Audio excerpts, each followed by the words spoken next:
Vamos a empezar a, a re- vamos a empezar con la actividad programada para el día de hoy, que es una capacitación para Carabineros de Chile, agradeciendo la presencia de la ministra doña Marcela Paz Araya Novoa, con con el magistrado don Ubaldo Basoa Oviedo, en donde van a realizar ciertas exposiciones de interés institucional, pero previamente voy a dar la palabra a mi general Jorge Muñoz, jefe de la zona de Carabineros de Atacama, que quiere dar un agradecimiento por parte de la actividad que se va a desarrollar el día de hoy. Mi general. Muchas gracias, capitán César Darrigrande. Soy el general Jorge Muñoz Soto, jefe de la zona Atacama, y quiero agradecer de manera muy especial a nombre de nuestra institución a la señora ministra, doña Marcela Paz Araya Novoa, que nos acompaña. Ella es presidenta del Comité de Género y No Discriminación de la Corte de Apelaciones de Copiapó, y de la misma manera el señor magistrado don Ubaldo Basoa Oviedo, que es juez presidente del Tribunal de Garantía de Copiapó. Dos ponencias que son de mucha relevancia para nosotros en especial, que tenemos esta primera acogida siempre en los procedimientos que involucran los temas que ellos van a tratar. Por parte de la señora ministra, el tema de importancia de la labor de Carabineros de Chile en la persecución de los delitos de violencia de género, y el señor magistrado, don Ubaldo Basoa, protección de las víctimas y pauta unificada de evaluación inicial de riesgo. Como ustedes pueden ver, también aprovechar de saludar a todo el personal institucional que se sigue conectando. Ya tenemos casi 350 conexiones, que es de mucha utilidad para nosotros. El tiempo, señora ministra, señor magistrado, yo sé que es valioso, así que no quiero quitarles más tiempo, agradecerles esta cercanía, el apoyo que siempre nos están brindando a nuestra institución, y de esta manera tener mejores procedimientos, personal mejor capacitado, mejor preparado en algo y en un tema que es muy sensible para cuando ocurre, obviamente, y tenemos que hacernos presentes en en esa primera llegada, que siempre en los niveles, ya sea del 133 o denuncia en flagrancia, tenemos que actuar. Así que, sin lugar a duda, que va a ser muy interesante lo que ustedes nos expongan, y para nosotros retroalimentar también conocimientos que desde nuestros centros de formación se nos están inculcando. Así que gracias, y que sea una jornada muy provechosa. También en el chat, si hay alguna pregunta, por favor no interrumpir las dos ponencias que vamos a tener ahora. Y si alguien se olvida o hay alguna situación en particular, no obstante que lo puedan realizar al final y concluida las charlas, puedan irlas también generando ahí en en el chat, como también identificarse para saber quiénes han participado. Está siendo grabada esta presentación, así que también se va a disponer de este material que va a resultar muy útil para nuestra institución y obviamente para los que estamos aquí participando. Así que muchas gracias y le damos una cordial bienvenida. Gracias, mi general. Brevemente, igual hay que mencionar con respecto a la formación académica de los exponentes, en este caso la magistrada doctora Marcela Paz Araya Novoa. Ella es profesora de Derecho Probatorio de la Universidad Austral de Chile hasta el 2021. Es profesora del Diplomado sobre Derecho Procesal Penal y del Magíster sobre la misma materia de la Universidad de Talca. Es profesora del Magíster sobre Derecho Penal y Procesal Penal de la Universidad de Concepción. Profesora del Magíster de Derecho y Género, Dimensiones Jurídicas y Tutela Jurisdiccional, Universidad de Jaén, España, e Instituto de Estudios Judiciales de Chile. Es profesora del Diplomado sobre Derecho Procesal Penal de la Universidad Diego Portales. Participó como ponente en el ciclo de conferencia en el marco del curso de formación sobre el concurso escolarizado para la designación de jueces y juezas del distrito especializado en el sistema penal acusatorio, con el tema razonamiento probatorio, duda razonable y decisión sobre los hechos de la Escuela Federal de Formación Judicial del Consejo de la Judicatura Federal de México, 2022. Participó como docente en el curso de la Escuela Federal de Formación Judicial del Consejo de la Judicatura Federal de México en el 2022, en el curso La relevancia de la perspectiva de género en el razonamiento probatorio de delitos que involucran violencia de género. Participó como expositor en el Seminario Internacional Los desafíos para incorporar la perspectiva de género en la administración de justicia en Iberoamérica, organizado por la Cumbre Judicial Iberoamericana y la Secretaría Técnica de Igualdad de Género y No Discriminación de la Corte Suprema en mayo de 2023.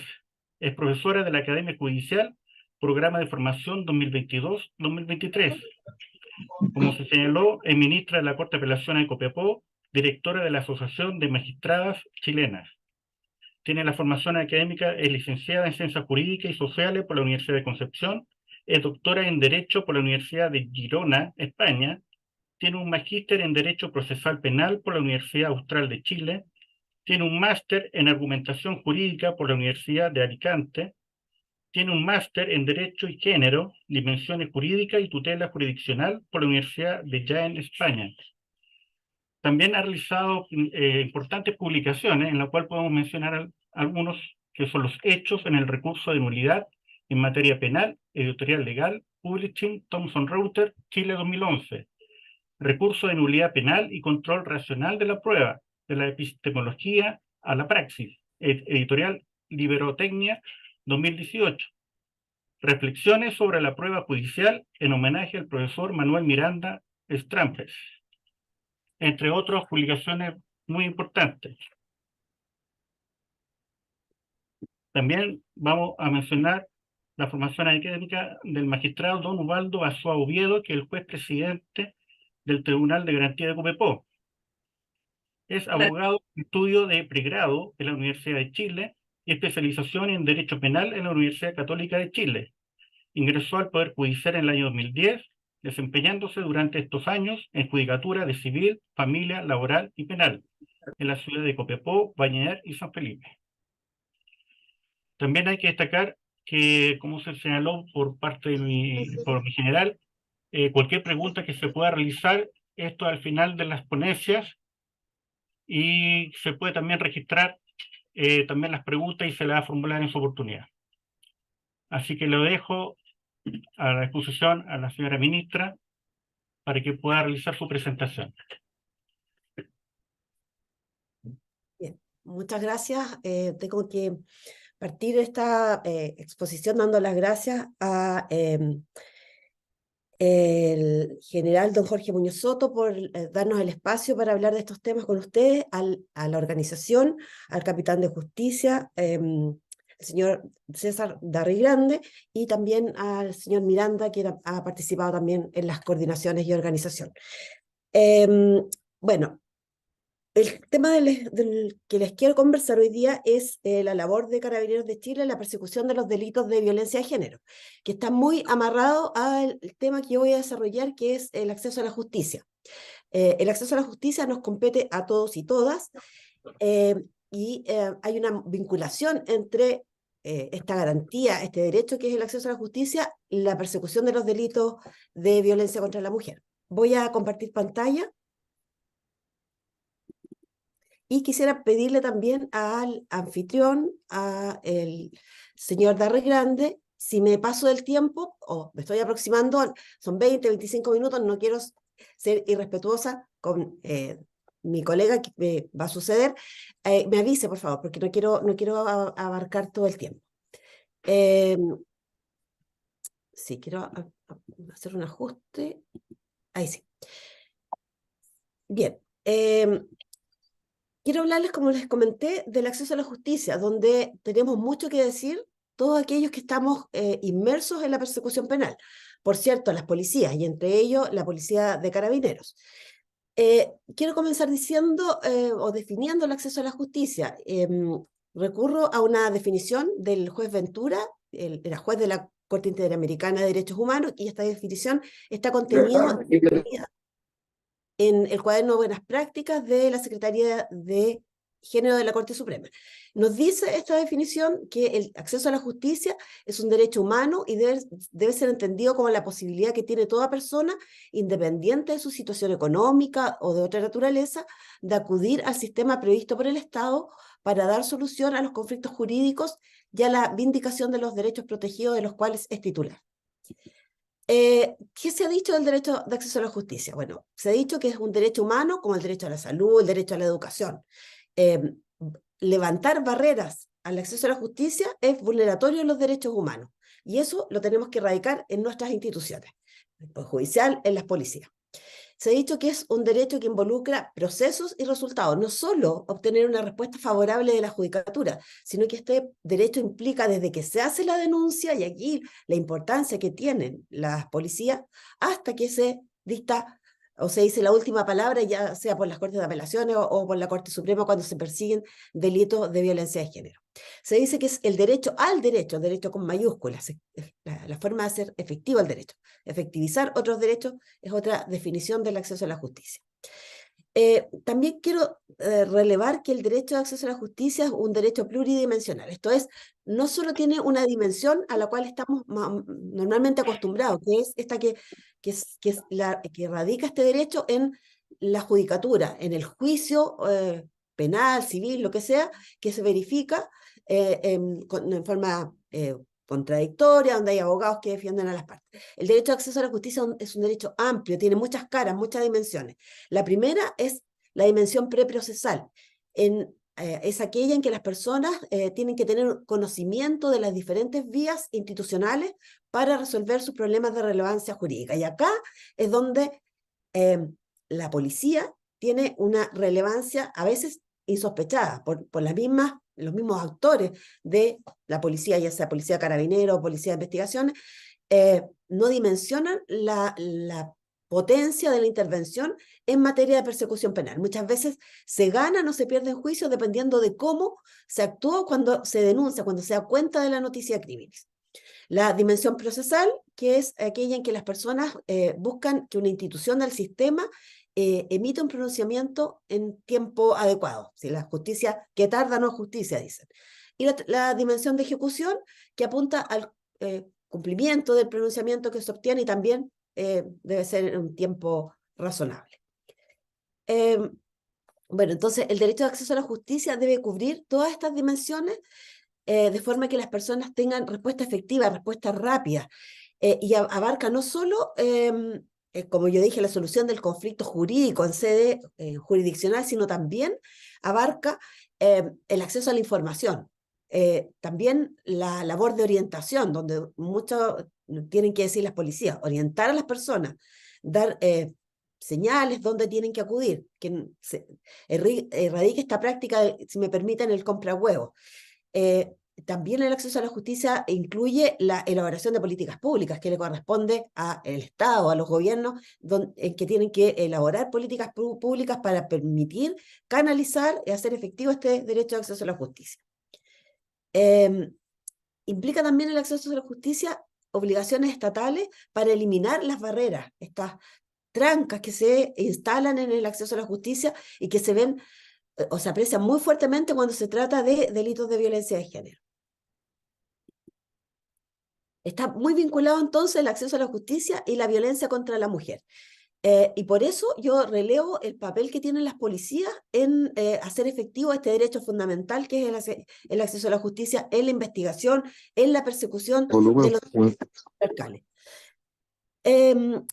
Uno no puede desconocer cuando se trata de situaciones que involucren delitos machistas, delitos patriarcales, delitos de violencia de género, como lo quieran llamar, que el contacto de las mujeres con los sistemas de justicia, entendidos en forma amplia, no solo, como yo dije, está el juicio que se verifica, sino también desde que se busca dónde hacer la denuncia o se busca orientación respecto de cómo hacer la denuncia o la procedencia de las denuncias, constituye una experiencia traumática para las mujeres.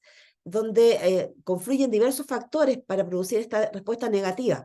Desidia, falta de formación de los operadores jurídicos, el Poder Judicial, por cierto, las policías también, la Fiscalía, la Defensoría, la Corporación de Asistencia Judicial. Todos debemos estar capacitados en materia de género para abordar adecuadamente las denuncias. Erradicar prejuicio, discriminación, que en definitiva producen victimización secundaria, producen revictimización y que causan desconfianza en el sistema. Yo me hago cargo de lo que a nosotros compete. El Poder Judicial en las encuestas ciudadanas está dentro de las instituciones peor evaluadas, y en la desconfianza en la justicia por estas barreras que yo estoy relevando tiene mucho que decir en esta percepción negativa. Bueno, el derecho de acceso a la justicia, como dije, es un derecho fundamental. Está desarrollado entre nosotros a través de la interpretación que la Corte Interamericana hace de las normas del artículo 8 de la Convención Americana, que establece las garantías judiciales, y el artículo 25 que habla de la protección judicial.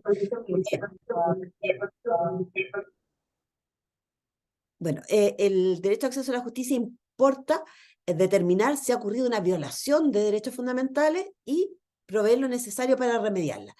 Es importante entonces señalar que estas normas son normas imperativas del derecho internacional y obligan al Estado policía, al Estado juez, al Estado fiscalía, al Estado defensa. Nos obligan a todos y es una obligación directa e imperativa.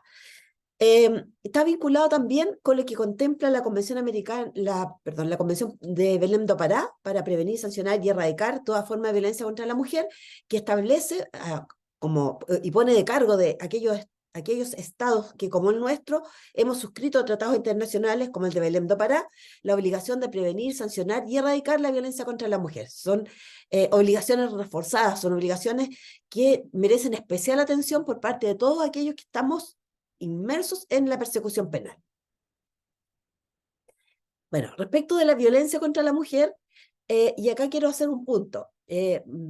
Existe confusión y se tiende a pensar, aquellos que no, a lo mejor aquellos que no tienen mayor conocimiento del tema, que violencia contra la mujer está únicamente recogido en la ley 20.066, que regula la violencia intrafamiliar o violencia doméstica. Pero la violencia contra la mujer es un fenómeno mucho más amplio que recoge formas de violencia, múltiples formas de violencia. Algunas de estas están tipificadas como delito, por cierto, las lesiones en cualquiera de sus formas, los delitos sexuales, la manifestación más brutal, que es el femicidio. Pero otras formas de violencia están reguladas en otras instituciones que no nos competen a nosotros en materia penal, como por ejemplo el acoso laboral, por ejemplo.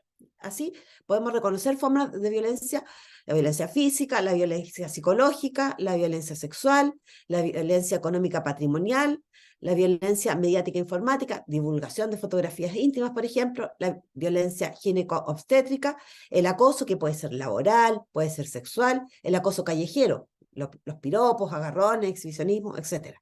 Las manifestaciones más brutales: femicidio, feminicidio, campo algodonero, esta célebre sentencia de la Corte Interamericana de Derechos Humanos que sanciona al Estado mexicano por precisamente no imprimir la debida diligencia en la persecución de estos delitos de violencia contra la mujer. En nuestro caso tenemos también un caso similar, que es Alto Hospicio. Bueno, la trata de personas está recogida en esta película Taken, no sé si ustedes la conocen, pero esta película habla precisamente de la trata de personas, y la violencia simbólica, ¿ya? Violencia simbólica que está presente en nuestras interacciones cotidianas. No nos damos cuenta, pero existe violencia de género entre nosotros en lo cotidiano.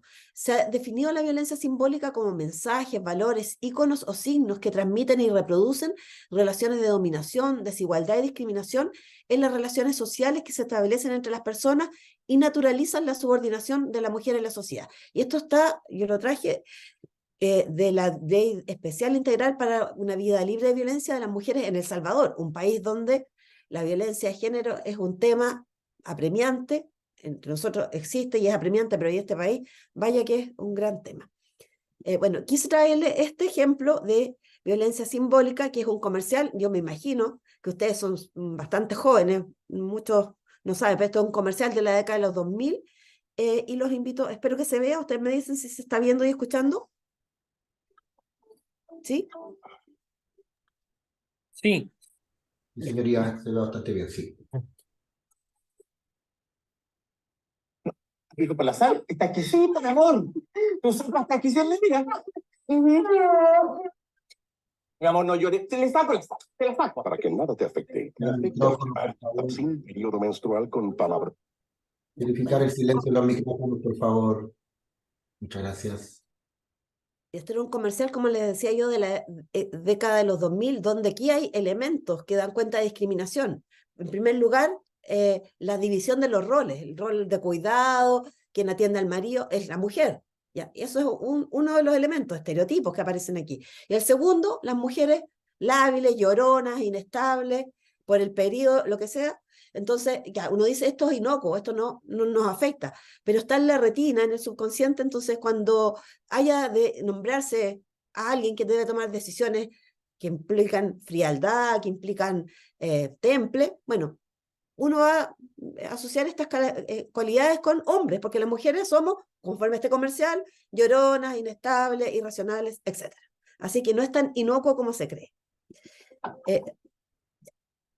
Bueno, la violencia de género es un fenómeno multidimensional y también aquí quiero poner el punto, ustedes que son aquellos que les toca la contención, en muchos casos, la contención.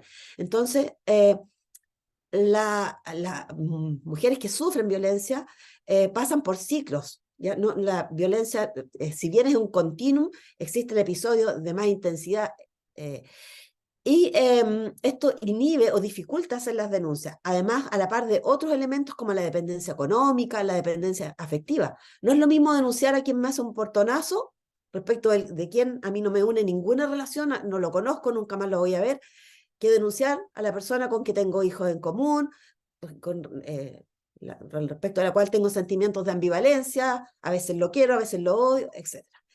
Elementos que inhiben hacer la denuncia, por ejemplo, es que el único sujeto de contención o de apoyo es mi agresor, tratándose de mujeres migrantes, por ejemplo, que no hablan el idioma.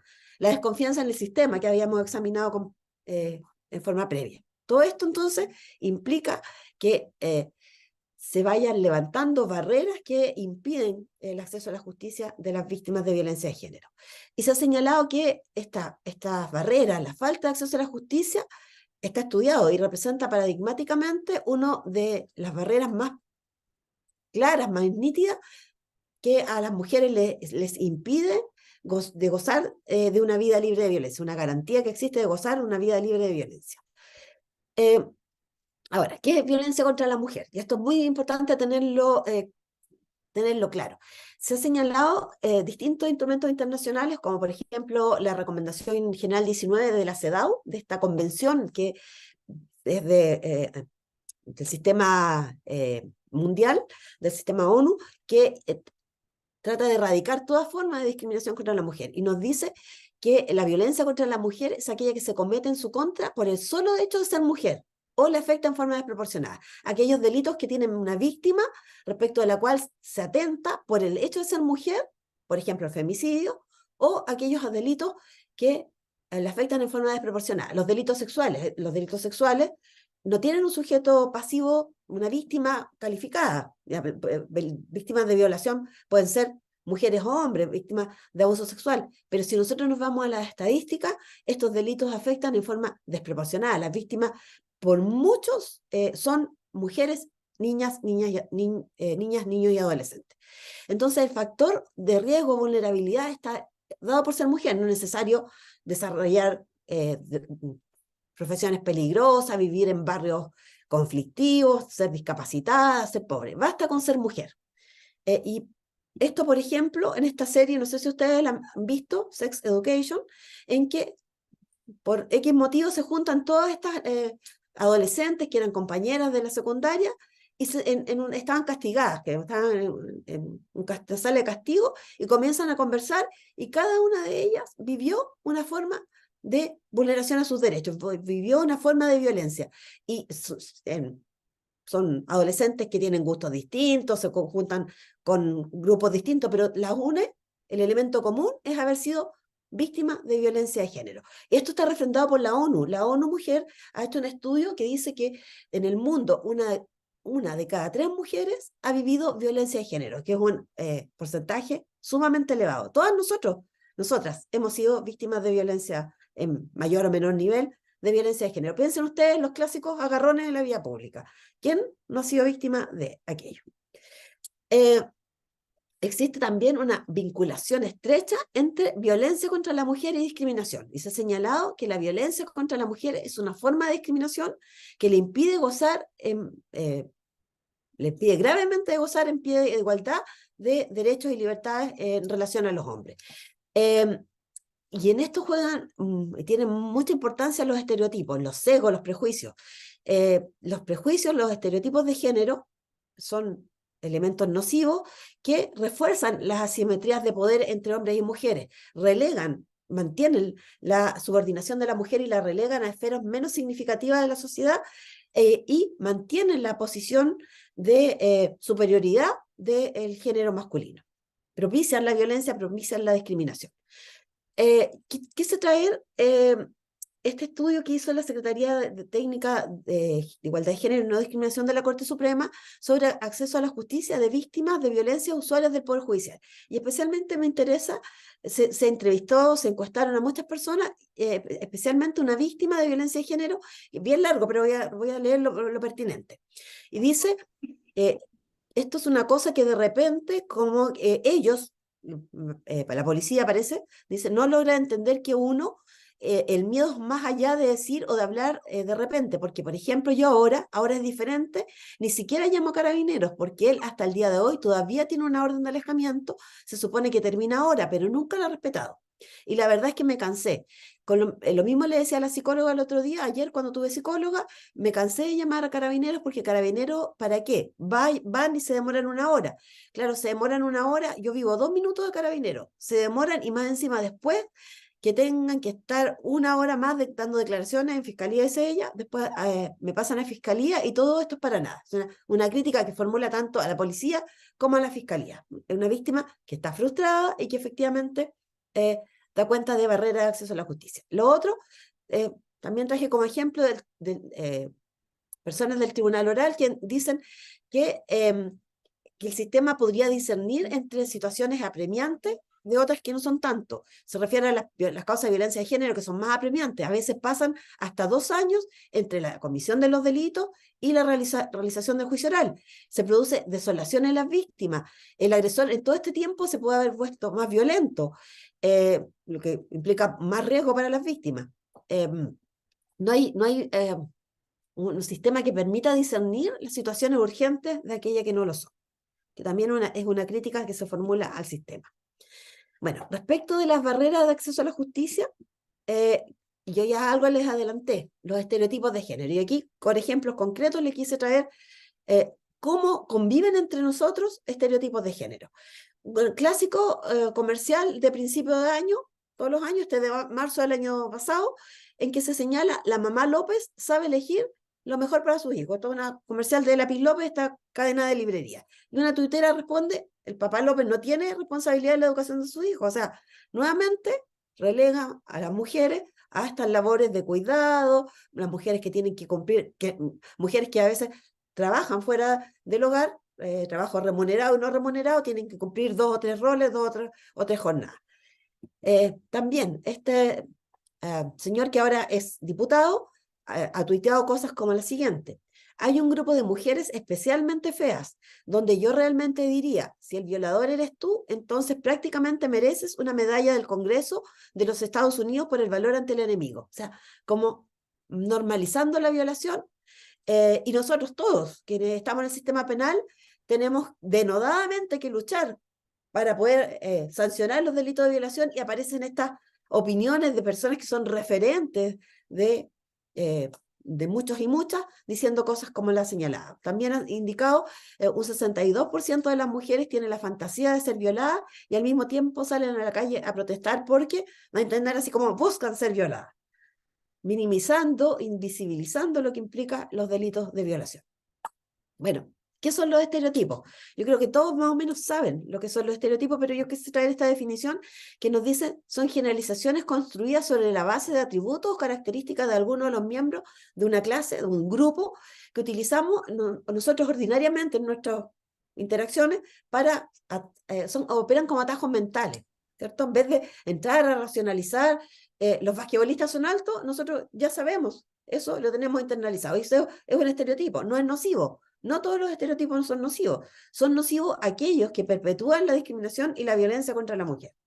Los estereotipos machistas, por cierto, son nocivos, tienen a la base estas concepciones de cómo son o cómo deberían comportarse idealmente las mujeres. Un ejemplo de un autor: las mujeres no deben conducir camiones, buses o maquinarias pesadas, y en los trabajos se les discrimina.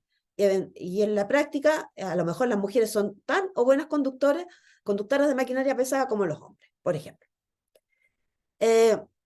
Bueno, una de las barreras de acceso a la justicia es la revictimización que se produce en materia de delitos de violencia de género. Y acá nuevamente retomo lo importante que es la labor de la policía, la labor de carabineros en la persecución de los delitos de género. Ustedes son los primeros en recibir la noticia crimen muchas veces respecto de los delitos de género. Y a veces, insisto, hace la diferencia entre que se pueda obtener condena o no, cómo se comporta la policía cuando recibe la noticia crímenes.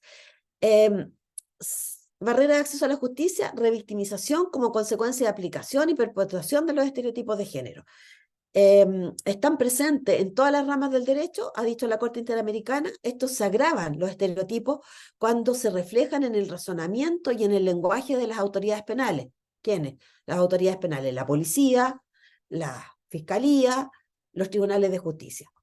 Impactan a las mujeres víctimas y sobrevivientes de violencia, especialmente en el inicio y en el desenlace del proceso penal.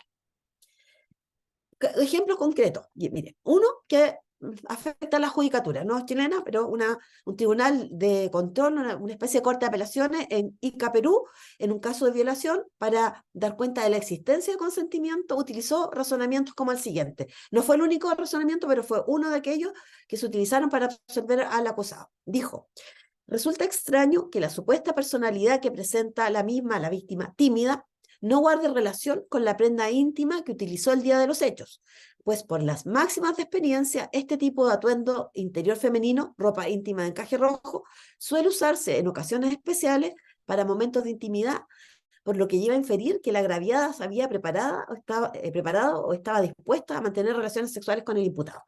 Y ahí acá hay un prejuicio, no hay una máxima de experiencia, porque las mujeres pueden ponerse ropa de encaje roja, verde, amarilla, lo que quieran, y ello no significa que vaya a estar dispuesta a tener relaciones sexuales con un determinado sujeto.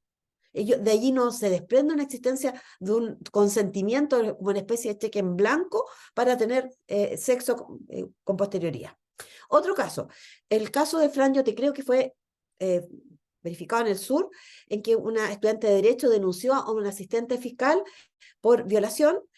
Este asistente fiscal la causa fue sobreseída y después él se querelló en contra de esta estudiante por denuncia calumniosa. Es un delito de acción penal público que persiguió la fiscalía y fue verificado un juicio oral.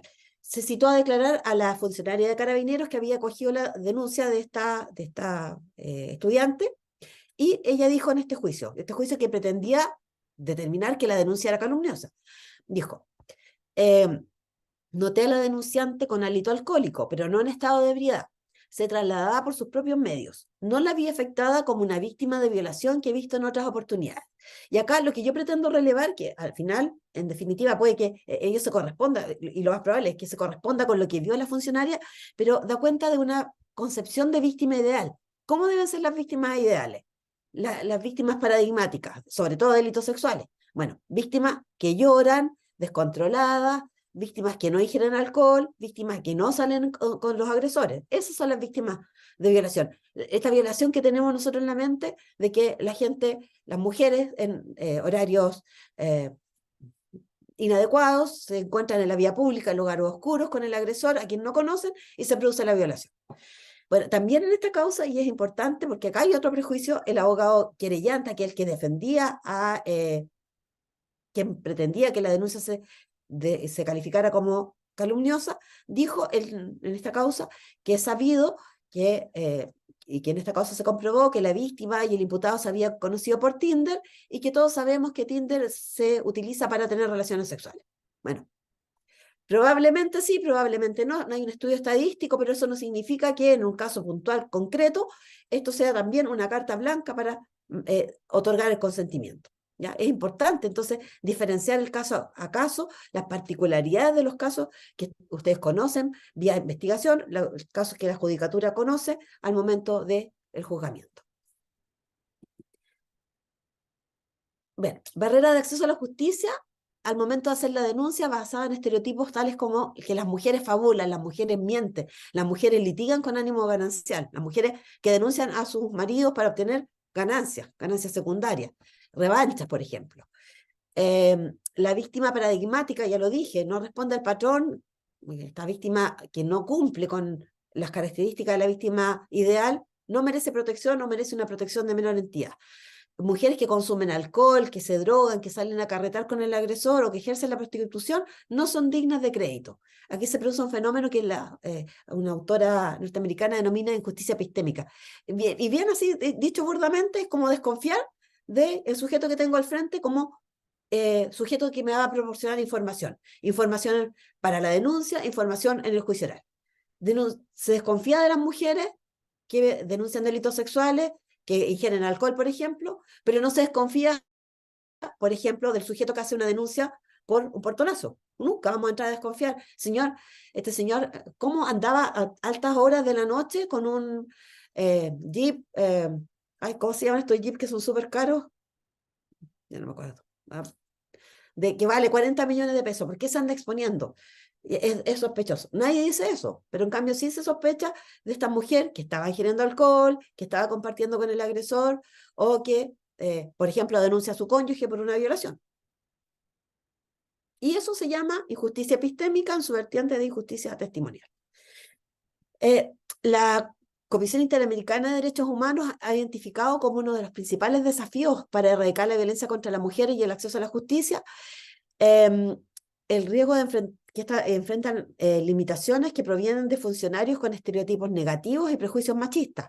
Esto puede distorsionar el proceso de investigación, incluso el juicio mismo, y la posible sanción. Produce, nuevamente, reitero, frustración, desconfianza en la justicia y tiende a generar impunidad, impotencia y reafirma la conducta delictuosa. La victimización secundaria en los juzgados. Perdón, pensé que era una pregunta. ¿Cómo voy en el tiempo, señor moderador? Estamos como unos 5 minutos más. Ah, ya, perfecto. Muchas gracias. Bueno, hay investigaciones y procesos en que las mujeres enfrentan terrenos hostiles y desconocidos. Para nosotros trabajamos en esto, ¿cierto? Yo fui jueza de garantía de 17 años. Nosotros trabajamos en esto, en lo cotidiano. Pero piensen ustedes en mujeres víctimas que han sido conculcadas su autoestima, se han sido sobrevivientes o víctimas de violencia. Enfrentarse a espacios formalizados como son las unidades policiales donde se recoge la denuncia o los mismos tribunales es traumático. Bacán esta vez. Me puso terminal y ahora me habló de nuevo a la Javi y me pone y luego abuelita. Ahora Ay, entonces voy a estar como coordinando. Tiene que haberle llamado al gordo porque cuando le pregunté lo del Silenciar el micrófono, por favor. Buenas tardes. Por favor, silenciar el micrófono. Por favor, silenciar el micrófono. Ya, muchas gracias. El caso, por ejemplo, victimización secundaria en los tribunales. Muy frecuentemente esta violencia cruzada, en que hay, bueno, la responsabilidad del Ministerio Público que determina que pasen a control de detención tanto el agresor, este agresor que tiene 17 hojas de extracto de violencia intrafamiliar y violencia de género, versus la mujer que no tiene antecedentes penales, que ya cansada, en ella se produce esta digamos, saturación y responde a la agresión con una respuesta episódica, aislada, etc. Entonces, no pueden recibir el mismo tratamiento, esta violencia sistemática, estructural, que despliega el agresor, que aquella respuesta puntual de la víctima. Falencia de la investigación, y acá también tiene mucho que decir la labor policial. La Comisión Interamericana de Derechos Humanos, esto a nivel latinoamericano, ha observado importantes deficiencias en este ámbito, retrasos injustificados en las diligencias necesarias por parte de instancias encargadas de efectuar investigación, vacíos e irregularidades de las diligencias que obstaculizan el proceso de juzgamiento y la sanción de los hechores. Por campo algodonero, de clásico caso en que fue sancionado México por la desaparición y posterior muerte de 3 mujeres, entre ellas menores de edad, en Juárez, una ciudad fronteriza en México, donde hubo inacción por parte de los encargados de persecución penal, policía, fiscalía, etcétera, en un contexto estructural de violencia contra la mujer. No se hizo nada, no se las buscó, se dijo, no andan traficando drogas, se fueron con el novio, se refirieron a su conducta social o sexual previa, etcétera. ¿Ya? Esto es lo que no queremos erradicar estos comportamientos que se repiten, por ejemplo, se repitió en el caso chileno en Alto Hospicio de la década de los 2000. Falencia de la investigación, no realizar pruebas claves para lograr la identificación de los responsables y la gestión de la investigación por parte de las autoridades, escasa credibilidad conferida a las aseveraciones de las víctimas, y esto tiene importancia en el derecho a la prueba. La prueba que se recoja cuando se hace la denuncia es relevante porque se va a transformar en prueba que se va a rendir en el juicio oral.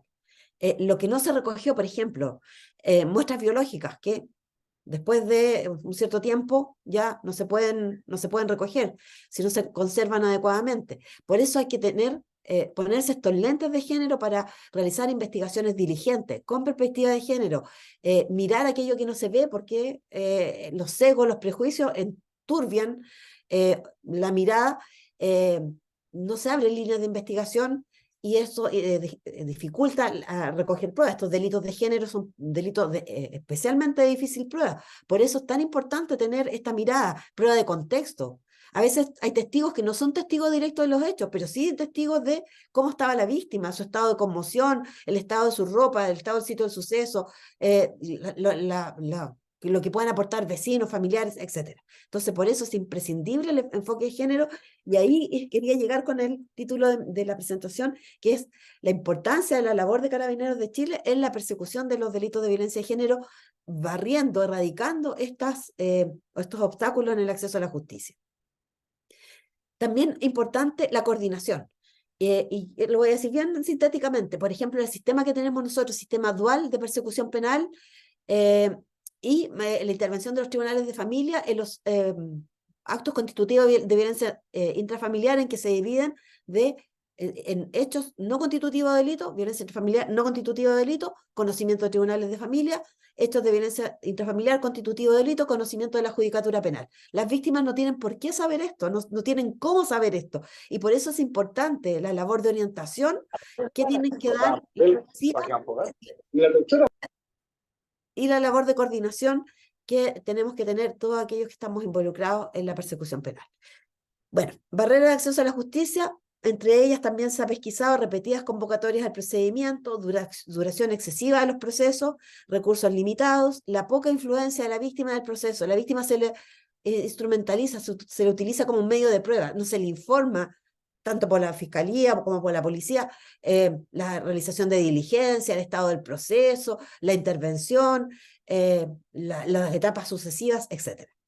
Es importante entonces tener presente, a mi juicio, todas estas consideraciones, este gran derecho que es el acceso a la justicia, que involucra desde que se toma conocimiento de la noticia criminis hasta que el más alto tribunal entre nosotros, la Corte Suprema, resuelve recursos de nulidades en que están involucradas las mujeres como víctimas en materia de violencia de género.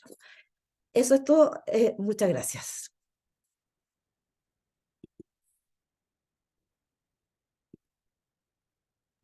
Muchas gracias, ministra doña Marcela Paz Araya Novoa, por la excelente ponencia. Vamos a seguir con la siguiente exposición del magistrado don Ubaldo Basoa Oviedo. Como se señaló, fue presidente del Tribunal de Garantía de Copiapó. Nos va a tratar con el tema protección de las víctimas y pauta unificada de evaluación inicial de riesgo, QUIR. Magistrado, tiene la palabra. Bien, voy a compartir, a ver si me dicen si se ve. ¿Se ve? Sí, magistrado, se ve. Ya, ahí está la ponencia, o sea, la presentación, ¿cierto? Sí. Sí, ya, perfecto. Voy a tomar el tiempo para tratar de no extenderme demasiado. Parto por agradecer la posibilidad de estar exponiendo estos temas que son tan relevantes desde el punto de vista tanto de la persecución penal como de nosotros los jueces, y también desde la investigación, que es principalmente desarrollada por ustedes a través de, obviamente, la guía de los fiscales. Se me ha encomendado tratar estos temas, en primer lugar, la protección a las víctimas de violencia intrafamiliar en el proceso penal y la aplicación de la pauta unificada inicial de riesgo, o PUIR, que es un nombre un poco, a mí por lo menos me ha costado aprenderme esa sigla. Bueno, y respecto de la protección de las víctimas en el proceso penal, parto con un poco de contexto, particularmente un tema coyuntural que fue el tema de la pandemia. Y ya en marzo del año 2020 ustedes recordarán que nosotros, por lo menos como por judicial, 18 de marzo creo del 2020 comenzamos ya a trabajar de manera telemática porque ya estaba desatada la pandemia en Chile. Entonces, existe una recomendación de una declaración que hizo la señora Dubravka Simonovic, relatora especial de las Naciones Unidas sobre violencia contra la mujer, por la cual le solicitaba a los Estados partes que se tomaran medidas concretas para proteger a las víctimas en esta situación mundial que se estaba viviendo, porque claramente la gente compartía más en sus hogares, no se podía salir, estaba con su agresor las 24 horas. Entonces eso generaba obviamente un mayor riesgo, y también dio cuenta de la necesidad de incorporar la perspectiva de género en un enfoque intersectorial, es decir, a través de distintos sectores para poder atacar este flagelo por todos lados, y esto implicaba de una u otra manera generar políticas públicas, leyes, planes de acción y colaboración institucional. Siguiendo un poco en este contexto, la Corte Suprema dictó un acta que regulaba todo este tema del funcionamiento del Poder Judicial durante pandemia, y dentro de aquello mandató a la Secretaría Técnica de Igualdad de Género y No Discriminación y a la Dirección de Estudios de la Corte Suprema procurar establecer protocolos de atención para acceder a recepción de denuncias y atención de causas de violencia intrafamiliar. Esto implicó un cambio para nosotros porque a partir de ese momento, como Tribunal de Garantía, nosotros empezamos a establecer ya un protocolo especial para la tramitación de las causas de violencia de género. Empezamos a recibir denuncias, empezamos a actuar de oficio, dar medidas cautelares, contactarnos después de dar estas medidas y recibir la denuncia con Fiscalía y también con Servicio Nacional de la Mujer y la Equidad de Género. Ya, yendo más derechamente a lo que es la protección de las víctimas, necesariamente tenemos que partir por el artículo 5º de la Ley de Violencia Intrafamiliar, que establece cuáles son las causales de violencia intrafamiliar, para después pasar a cuáles son estas medidas. Y bueno, tal vez ya lo han escuchado otras veces, pero nunca está de más recordarlo, que el artículo 5º de la Ley de Violencia Intrafamiliar establece que será constitutivo de violencia intrafamiliar todo maltrato que afecte la vida o la integridad física o psíquica de quien tenga o haya tenido la calidad de cónyuge del ofensor o una relación de convivencia por él, o sea, pariente por consanguinidad o por afinidad en toda la línea recta, o en la colateral hasta el tercer grado inclusive, del ofensor o de su cónyuge o de su actual conviviente. Además, se agregaron los padres de un hijo común, también cuando recaiga esta violencia sobre persona menor de edad, adulto mayor o discapacitado, que se encuentre bajo el cuidado o dependencia de cualquiera de los integrantes de la familia. Y además, una modificación efectuada un tiempo atrás incorporó también todo el tema relativo a la violencia económica, que es cuando se vulnere la autonomía económica de la mujer. Esto principalmente es lo que se ha visto como esta negativa a pagar las pensiones de alimentos, tanto para muchas veces la mujer que se hace cargo de los niños como respecto a los mismos niños. Esto a modo de introducción. Después tenemos ya el artículo 9º de la ley, que establece cuáles son estas medidas de protección que tienen una triple dimensión. Tienen una triple dimensión que pueden ser como medidas cautelares, como accesorias y como condiciones de la suspensión condicional del procedimiento. Esto es súper importante porque se estableció esta triple división para establecer que la medida cautelar es la medida que yo puedo decretar mientras todavía la causa esté vigente, incluso antes de que se formalice.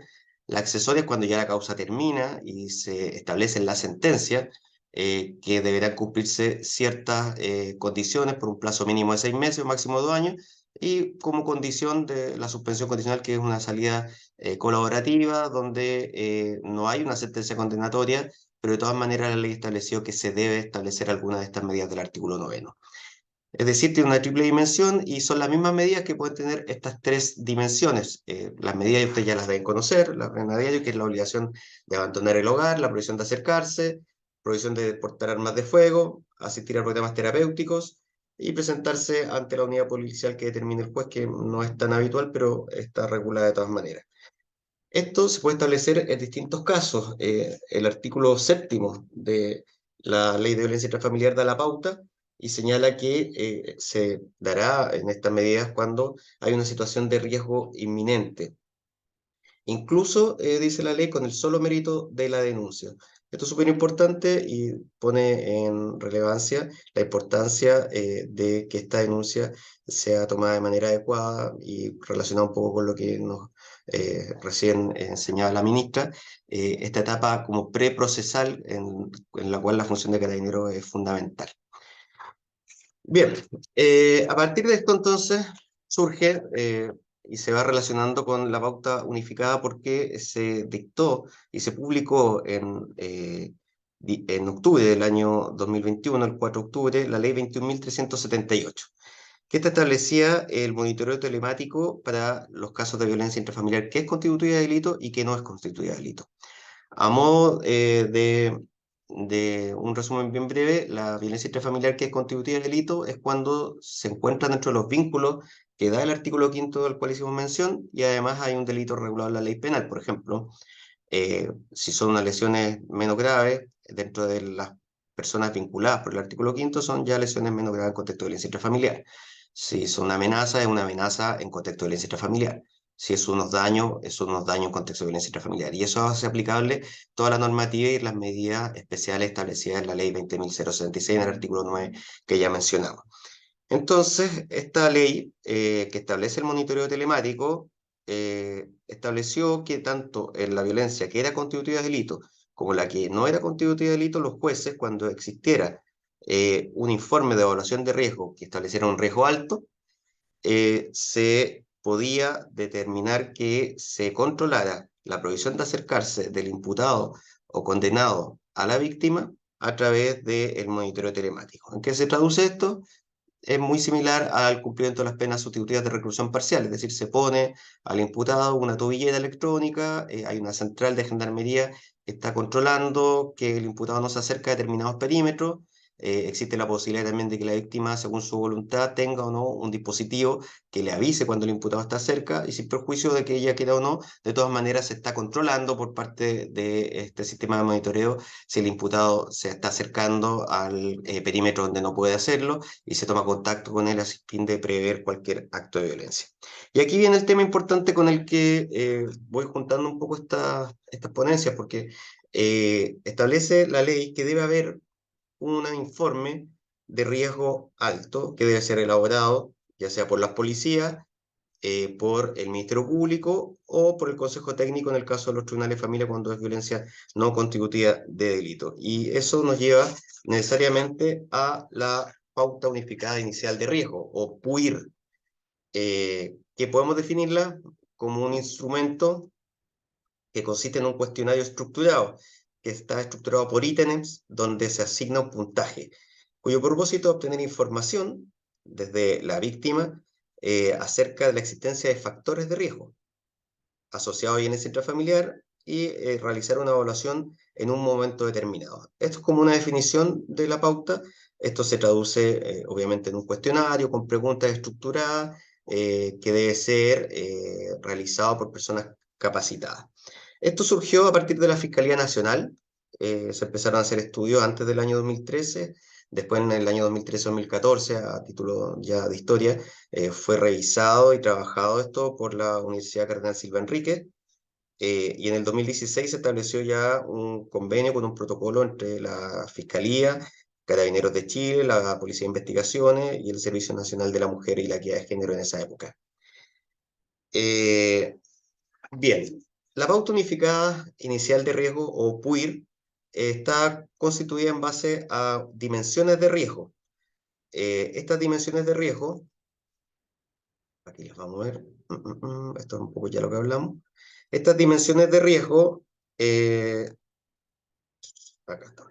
Son las características del delito denunciado, las características del imputado, las características históricas de la violencia y las características de la víctima, la percepción de riesgo y los antecedentes penales del imputado. Esto lo vamos a ir viendo uno a uno más adelante. Antes de eso, hay que tratar temas que dicen relación con a quién está dirigida esta pauta, y esta pauta unificada inicial de riesgo. Esta pauta, en principio, se iba a aplicar solamente a mujeres mayores de 18 años, no obstante aquello, hoy en día se estima que es apropiada también aplicar incluso a adolescentes sobre 14 años, cuando se trata de mujeres que han sido víctimas de violencia intrafamiliar, que tienen una relación de ser cónyuge del ofensor, excónyuge, conviviente, exconviviente, o tengan un hijo o hija en común con este. La idea es que esta pauta se deba aplicar lo más pronto posible a la ocurrencia de los hechos por personal capacitado al efecto.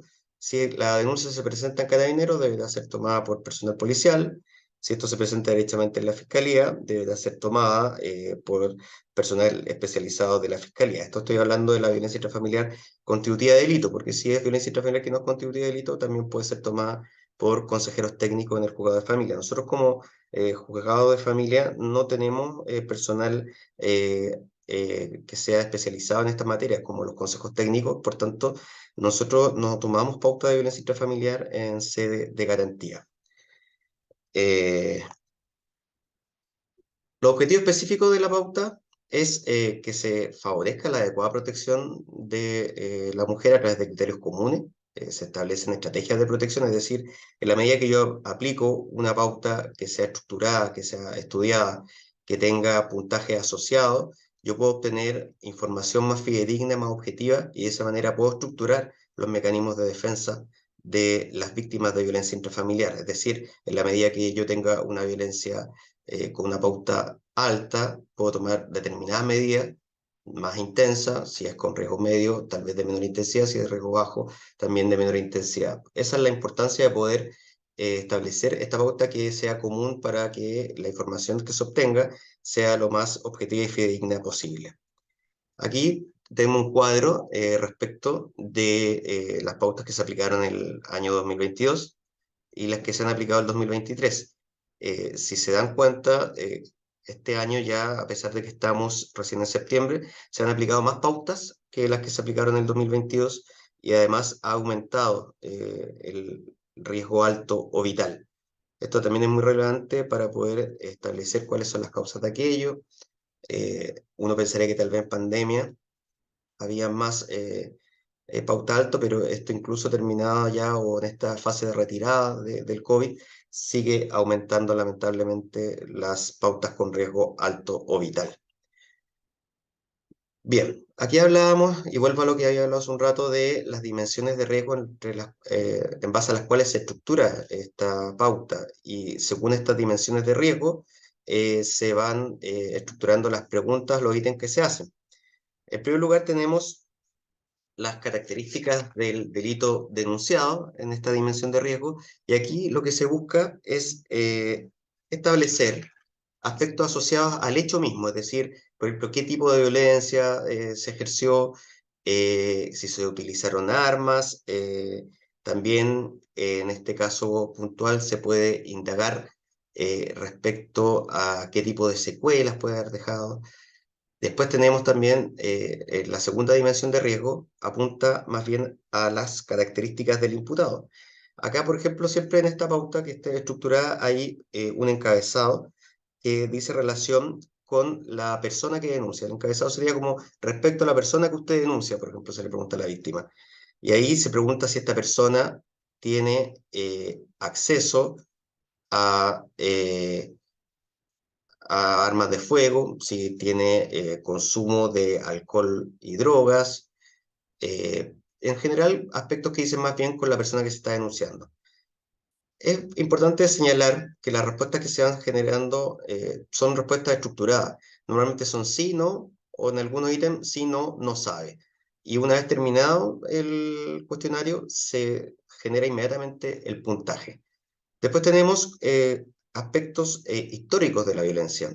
acá se busca indagar respecto a la relación de violencia entre la víctima y el imputado en el tiempo, es decir, si hay reincidencia, si hay frecuencia de gravedad, si hay otras víctimas. De repente también puede ser que habitualmente pasa que los imputados no solamente agreden a su pareja, sino también muchas veces esta violencia se hace extensiva a hijos menores de edad, incluso muchas veces personas de la tercera edad. Obviamente esto genera mayor puntaje y mayor índice de peligrosidad. También tenemos otro capítulo relacionado a las características propias de la víctima. En este sentido, se busca indagar respecto a la vulnerabilidad que pueda tener la afectada.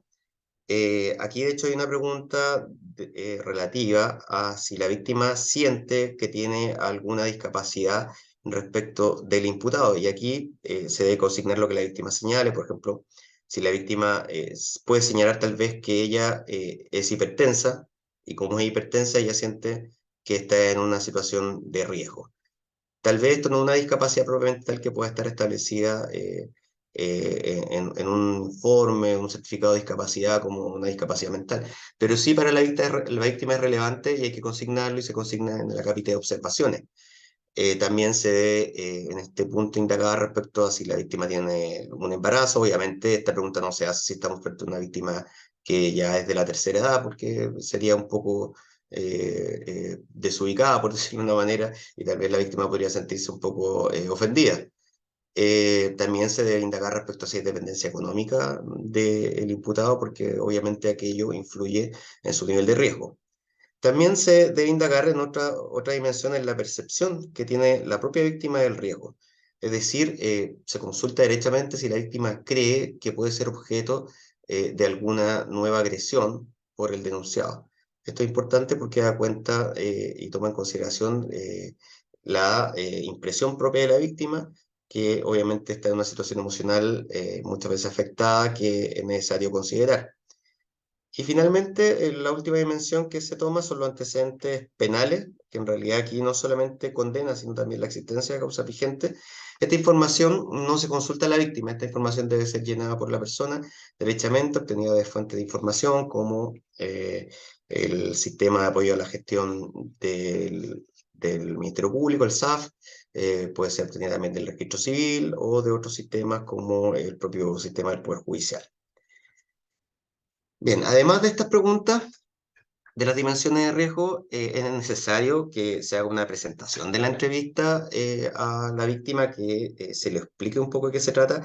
Muchas veces, no sé si recuerdan que en pandemia muchas declaraciones se hacían a través de vía telemática, por teléfono. Entonces, habían algunos ítems que era necesario chequear antes de comenzar esta entrevista, más allá de solamente actualizar los datos, ver que esté correcto el nombre, el RUT, teléfono de contacto, sino que había que chequear en ese momento si la víctima estaba en condiciones, por ejemplo, de contestar esta entrevista, porque eventualmente ella podría haber estado al teléfono con su agresor al lado, y obviamente eso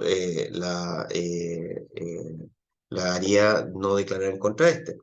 También se debe consultar cuál es el vínculo de parentesco que tenía, y una vez terminado se debe entregar la información relativa a la causa. Dentro de las recomendaciones en la aplicación de esta pauta, se señala que no era recomendable indicarle a la víctima cuál era el objetivo, que era establecer un nivel de riesgo, porque aquello podría eventualmente influenciar las preguntas, o sea, las respuestas que da la víctima. También no se recomendaba la aplicación, no se recomienda la aplicación de la pauta cuando se trata de víctimas que puedan tener alguna discapacidad mental, porque aquello obviamente alteraría las objetividad de la respuesta y podría traer información que sea poco adecuada para la persecución penal. Bueno, esto es lo que hablamos un poco: si se debe preguntar parentesco, si tiene hijos menores de edad. Las preguntas que se hacen normalmente, estos son más bien ejemplos de las preguntas que están en la pauta respecto al hecho enunciado. Se debe consultar si esta persona le golpeó o intentó golpear, si le provocó lesiones, qué tipo de lesiones. Ahí aparece un ejemplo: la amenazó de muerte. Respecto al hecho denunciado, si utilizó armas, qué tipo de arma. esta pregunta es muy importante, que dice relación con si la intentó violentar sexualmente. Esto requiere no solamente, estamos hablando de violación, sino que puede ser conductas sexuales inapropiadas sin consentimiento, que pueden haber de parte, aquí, bueno, ustedes saben que muchas veces la realidad supera la imaginación. Entonces, hay que tomar en consideración el estado emocional de la víctima, hay que tener un espacio adecuado con la privacidad correspondiente y el respeto que ésta se merece. Las preguntas respecto a la persona, si consume drogas, consume alcohol, tiene acceso a armas de fuego, si cuando consume alcohol la golpea, si se le ha diagnosticado un trastorno psiquiátrico a esta persona también es relevante para ver el nivel de riesgo. Respecto a antecedentes históricos de violencia, se debe consultar. En este caso, puede ser que no haya una concordancia entre los antecedentes penales del imputado y lo que la víctima diga. En este caso es importante tener presente que esta dimensión y estos ítems dicen relación con lo que la víctima está entregando como información. Si aquello no es coincidente con los antecedentes penales, con la existencia de denuncias previas, aunque la víctima diga no, en realidad no tengo denuncias previas, y ustedes ven que sí hay, eso se debe dejar constancia en las observaciones.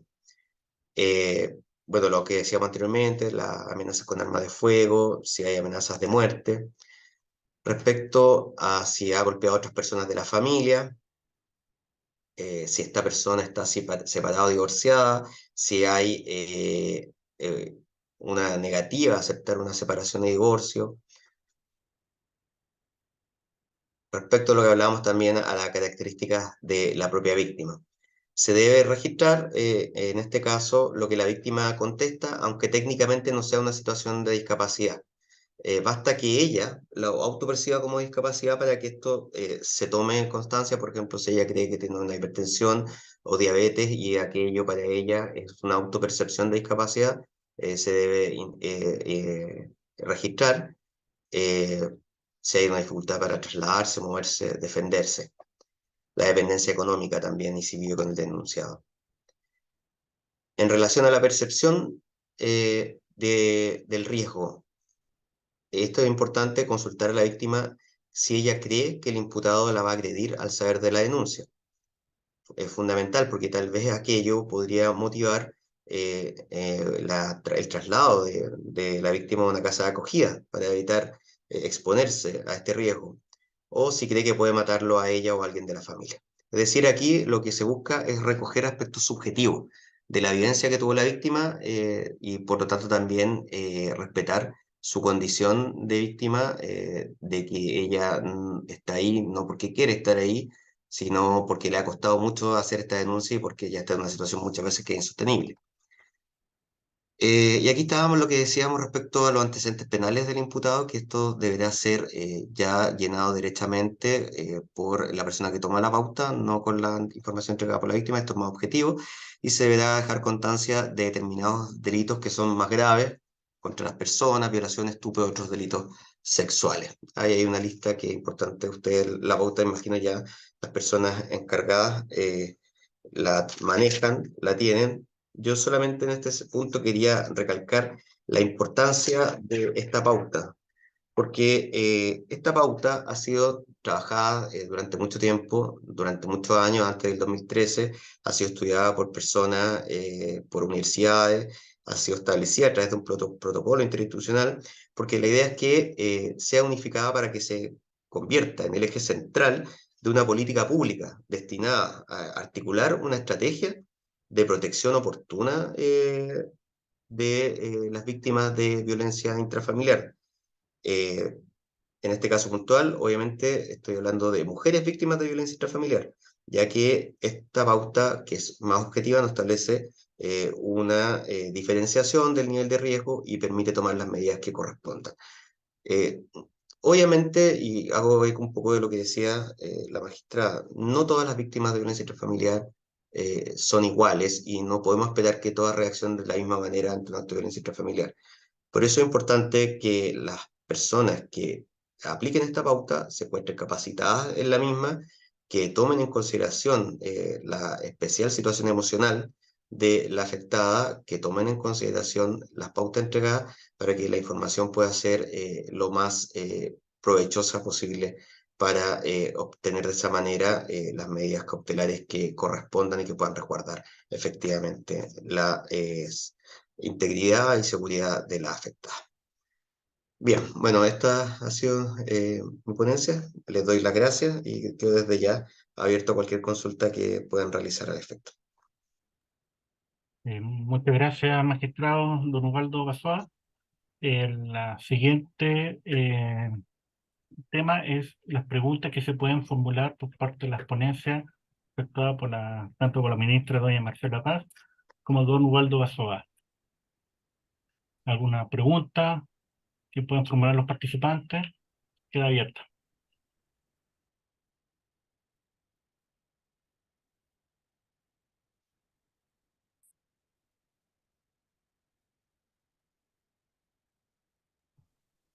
Ahí hay el teniente Marcos Nova quiere hacer una pregunta, tiene su mano levantada. Mi general, buenas tardes a todos. Mi nombre es Marco Nova, soy oficial de justicia, asesor jurídico en Carabineros. La ministra Marcela Araya. Ministra, buenas tardes. Bueno, respecto al acceso a la justicia y a su exposición, en referente a Carabineros de Chile, tenemos norma expresa que nos obliga a efectuar la denuncia. Bueno, y como todos sabemos, este es el artículo 275 del Código Procesal Penal, estableciendo ciertos requisitos también que se tiene que realizar dentro de las 24 horas. Bueno, además de esta obligación de denunciar, también tenemos el inciso final del artículo 6 del Código Procesal Penal, que habla sobre la protección a la víctima. Y esto también es muy poco conocido en Carabineros, porque además de la obligación de denunciar y la actuación autónoma que están establecidas en el Código Procesal Penal, nosotros las policías también tenemos el deber de otorgarle un trato acorde a su condición de víctima, procurando facilitar al máximo su participación en los trámites que debiese intervenir. Claro, y dice relación con que tenemos que darle las facilidades de acceso a la justicia a todas las víctimas. Ahora, ¿qué recomendaciones usted nos daría como especialista en este tema, a nosotros los carabineros, cuando vamos a recibir una denuncia, para no coartar este acceso a la justicia como víctima?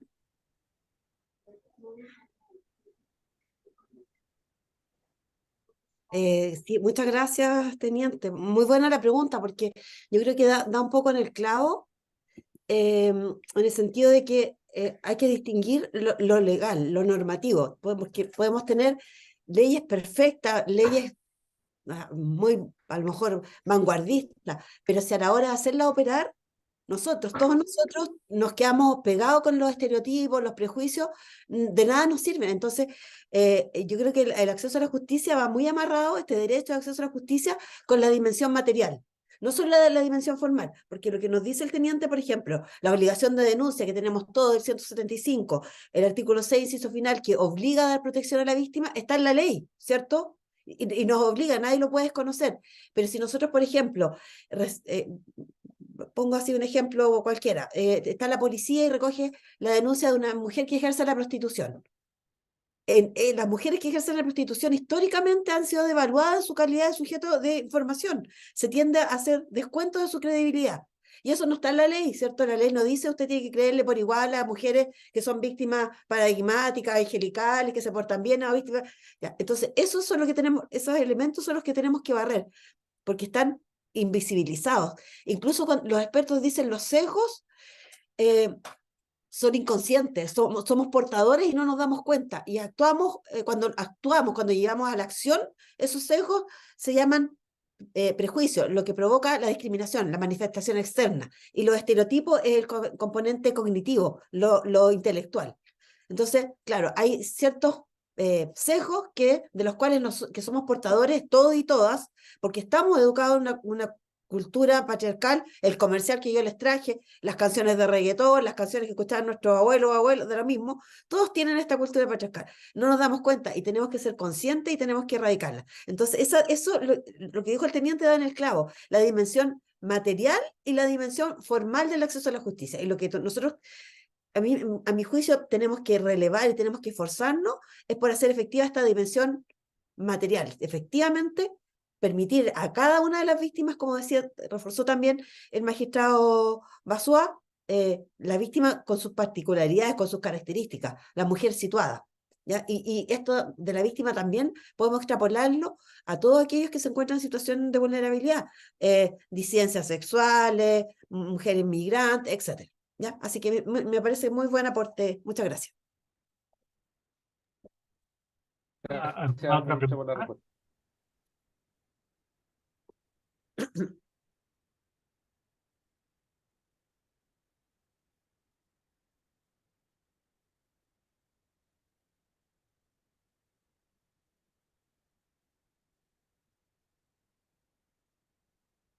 ¿No hay más preguntas? ¿Pero puedo hacer una pregunta al magistrado Basua? Sí, ministra. Adelante. Sí. Pues hay otra pregunta, pero quisiera hacer una pregunta así. Cuando se hace operar la colocación de la tobillera y se le proporciona, entiendo, a la víctima un dispositivo que es parecido al celular, me dicen que es algo así, si se advierte mucha reticencia en las víctimas, porque las víctimas pueden estar renuentes por múltiples motivos, esta sumisión, el sometimiento, el temor extremo, uno no puede dimensionar el miedo que las mujeres víctimas le tienen al agresor, por ejemplo. Y si existe, a su juicio, alguna forma de perfeccionar lo que hasta ahora se ha verificado respecto de la ley de monitoreo telemático. Sí, gracias por la pregunta porque además obedece más a la aplicación práctica que hemos tenido durante estos meses del uso de este sistema de monitoreo telemático. Efectivamente, en mi experiencia, en lo que yo he visto en audiencia, son más las mujeres que no quieren el dispositivo que las que sí lo quieren. Quiero entenderlo y la percepción que yo tengo, porque igual cuando las víctimas van no siempre concurren, tampoco tienen la obligación de hacerlo, pero en general apunta más bien a que genera mucho estrés el hecho que el dispositivo suene y ellas sepan que el imputado está violando esta medida cautelar. Yo eso es lo que he podido percibir, más que un tema de que en realidad no le interesa porque ya pasaron tal vez a una fase de luna de miel y ya no quieren tener el control. Yo más que eso he percibido que hay mucho temor a no tener una vida tranquila porque en una ciudad como Copiapó, que es muy pequeña, es bastante probable que por diferentes motivos el imputado esté en un radio cercano al kilómetro, que es lo que hemos establecido como perímetro de exclusión por recomendación misma de Gendarmería de Chile para hacer efectivo el control. Porque este kilómetro permite que Carabineros pueda reaccionar a tiempo ante un acercamiento del imputado. Si uno establece un perímetro de 50 metros, el dispositivo suena, realmente es poco probable que llegue antes de que el imputado haya ingresado, por ejemplo, al domicilio.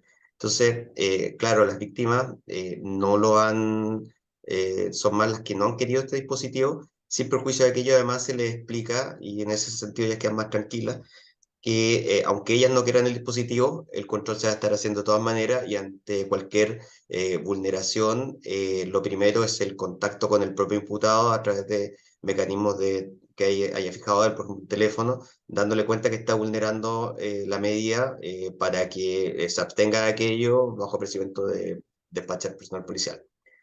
Eso es como lo que yo he visto en la práctica. Ahora, recomendaciones para un mejor uso del sistema.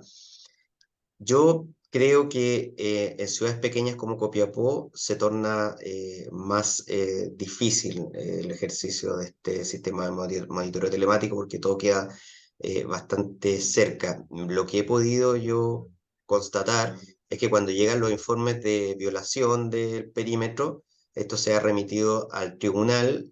Nosotros como tribunal lo hemos puesto en conocimiento de la Fiscalía y no he tenido hasta el momento ninguna petición de parte de la Fiscalía de que se revise la medida.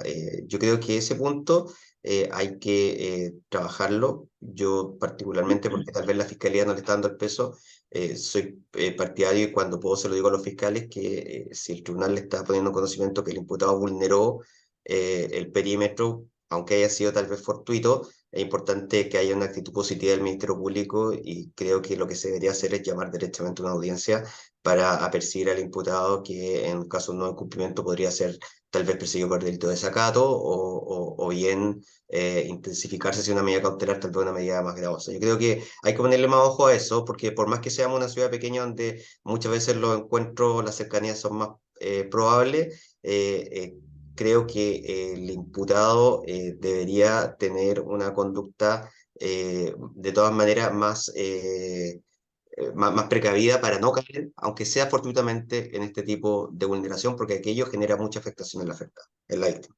Eso yo creo que es importante tomar ojo. Ahora, todavía ha llegado poco, pero yo he visto sí 2 o 3 informes en los cuales la Fiscalía, una vez que se lo hemos puesto en conocimiento, no ha vuelto con una solicitud de nada. Entonces eso a mí me tiene como un poco ahí con una pequeña alarma porque lo estoy monitoreando. Gracias. Ministra, yo quiero aprovechar de hacer una pregunta también a usted. Yo sé que hay, y yo le agradezco su ponencia, realmente a mí en lo particular ha sido muy enriquecedora. Eh, Respecto a la barrera de acceso a la justicia, se trató el tema de la poca influencia de la víctima en el proceso penal. Yo ahí le pregunto si cree usted que la eventual creación de una defensoría de las víctimas podría ayudar a este tema o si usted más bien es partidaria de una defensoría solamente de las víctimas de violencia intrafamiliar. Porque yo ahí tengo mis dudas, porque en general, bueno, después le doy lo que yo creo, pero aunque sea en privado, pero esa es mi duda. ¿Qué cree usted? Porque confío bastante en su criterio. A ver, gracias por la pregunta. Yo creo que bienvenida sean todas aquellas instituciones que aporten a la asesoría jurídica, a dar orientación, porque en realidad en estos temas a veces las víctimas de todos los delitos están un poco abandonadas. Pero a mí lo que me asusta es crear falsas expectativas, porque también los funcionarios de Carabineros, yo creo que también se ven tocados, igual que el Poder Judicial, con esta proliferación de leyes que causan en la ciudadanía falsas expectativas de que, por ejemplo, dictando leyes sobre delito económico, se va a acabar la delincuencia cuello y corbata, que, no sé, ley antiportonazo, se va a acabar, es un instrumento más y además las leyes hay que hacerlas de forma racional. Las leyes no vienen a solucionar todo, entonces si se crean defensorías para las víctimas, víctimas de delitos, bienvenida sea, pero no es la solución, eso no, ni siquiera es la solución la persecución penal. Todos sabemos que los delitos tienen múltiples factores y los delitos de género tienen la base el machismo, que es una cuestión cultural, que hay que erradicarlo con educación, educación, educación. Entonces, a mí me parece sí, que es uno de los elementos que puede contribuir a dar el protagonismo a la víctima, a empoderarla, pero con esa distancia yo lo tomaría.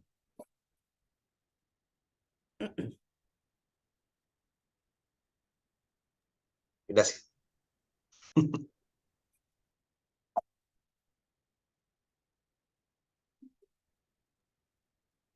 ¿Alguna otra pregunta? Había una mano alzada antes de la... ¿Mi capitán? Sí, Judicial Yesenia Rocco. Sí, de Maule. Mi pregunta es para la señora ministra. Digamos, estamos hablando de acceso a la justicia, a las barreras institucionales, cuando la mujer sufre violencia contra la mujer. No me voy a referir al tema de violencia intrafamiliar. Me voy a referir al acoso laboral que sufre la mujer. Cuando muchas veces las instituciones ponen problemas, entonces la mujer se cansa de insistir. ¿Cómo poder resolver ese conflicto, esa problemática para esa víctima? Porque si no tiene ayuda, ¿cómo accede a la ayuda? Porque muchas veces la fiscalía, ¿qué hace? Activa las causas por no antecedentes. ¿Y la víctima qué hace? Se desilusiona de las instituciones. Se supone que tenemos la CEDAW, que usted la nombró, y tenemos la Belén do Pará. ¿Cómo lo hacemos? Sí, importante.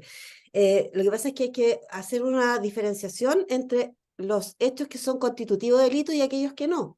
Por ejemplo, el acoso laboral que usted mencionó puede ser acoso moral, que es el acoso laboral que puede sufrir cualquier trabajador, en que, bien, en términos simples, se le hace la vida cuadrito, se le relega a funciones menos importantes, Mucho. Claro, mucho, pasa mucho. Eso puede ser, la víctima de eso puede ser mujeres, hombres, etc. El acoso sexista, que por ejemplo, un caso típico de acoso sexista laboral, cuando a una mujer se le discrimina porque está embarazada, ¿ya? No hay una connotación sexual, pero sí una connotación en razón del género, del sexo, porque las mujeres son aquellas que tenemos hijos. El acoso sexual cuando hay involucrada interacción sexual no consentida por la contraparte, etc. Entonces, algunas de estas conductas están recogidas en materia laboral o en materia disciplinaria si se trata de organismos públicos, carabineros, el Poder Judicial, etcétera, donde existen procedimientos disciplinarios para perseguir este tipo de delitos. Y ya las otras conductas gruesas que ya pasarían a ser materia de investigación penal y que son materia de la Fiscalía, estamos ahí hablando directamente de conductas constitutivas de delito.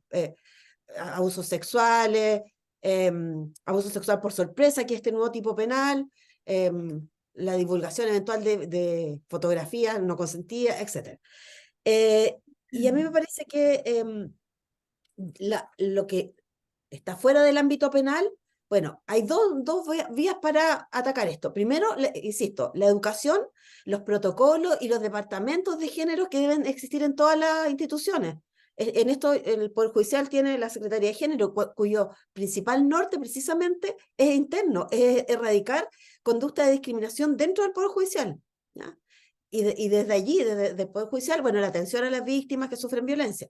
Me imagino que en materia de carabineros también está el Departamento de Derechos Humanos, donde habrá especialización en temas de género. La Policía de Investigaciones también, incluso los bomberos. La otra vez tuve una charla, había una bombera que dijo que tenían departamento de género para erradicar estas conductas machistas que están presentes en todos lados. Valga recordar la selección española de fútbol, el beso que le dio forzado el entrenador, lo hizo, fue a nivel recorrió todo el mundo esa interacción no consentida. Entonces, primero la educación, establecer educación, departamentos de género, ser majadero con el tema, y después la posibilidad de que existan canales adecuados para hacer las denuncias, para que las víctimas puedan recopilar pruebas, porque lo que usted también dio en el clavo, muchas de estas conductas constitutivas de delito o aquellas que son, caben en el ámbito del acoso laboral o aquellos que se dan en las instituciones, son de difícil prueba porque se dan en forma clandestina. Nadie va a andar acosando a una colega o una subordinada delante de todos. O ellos muy sutil, ¿no? Son chistes machistas, indirectas, piropos no consentidos, etc. Entonces son conductas que hay que tratar de que se den los espacios para recopilar pruebas para poder que tengan respuestas exitosas a las denuncias y no se desincentiven, como dice usted, no sea estéril denunciar porque no pasa nada, seguimos igual. Entonces, esas dos vías, esos dos canales, a mi juicio, hay que reforzarlos.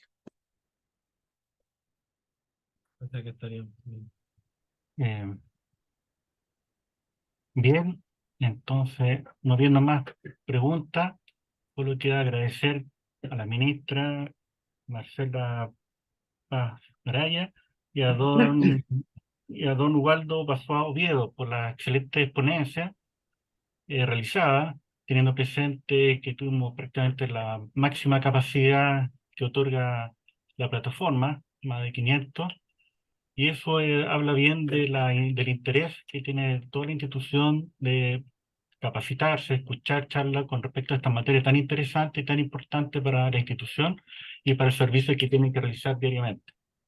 Así que esta sección regional de Derechos Humanos le da muchas gracias y le da, ministra. Sí, capitán, perdón que lo interrumpa, pero quisiera dar las disculpas por lo limitado de la plataforma.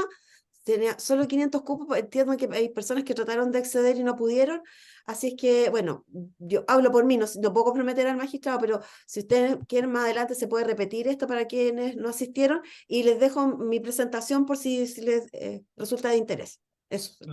Muchas gracias, ministra. De todas maneras, muy agradecido por el material, el cual va a ser canalizado por los conductos regulares.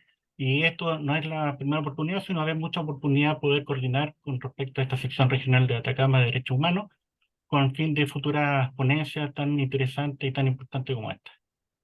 Mi general, le doy la palabra.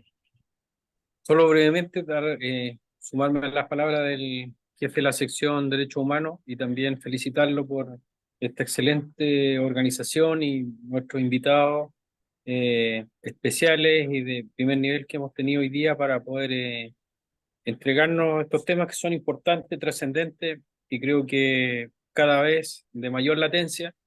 Nos enfrentamos a diario en estas situaciones que son complejas. Somos el primer servicio que llega, por lo tanto es de la mayor relevancia. Así que voy a dejar registrado, ministra, el hecho de poder repetir y gracias también por el material que nos va a hacer llegar y que va a ser de mucha utilidad para todo nuestro personal a lo largo del país. Sí, es verdad, se ocuparon los 500 enlaces, pero veo ahí en pantalla que incluso hay varios que están ahí agrupados en un enlace, así que creo que ha sido de todo exitoso la jornada, aunque nos hemos extendido, pero ha sido de mucho provecho para nosotros también de poder escuchar y tomar estas advertencias, estas alertas que siempre es importante estar recordando y llevarlas a la práctica. Así que gracias, ministra, gracias, magistrado, y será hasta una próxima oportunidad. Saludos también a todo el personal de Arica a Punta Arenas. Gracias. Hasta luego.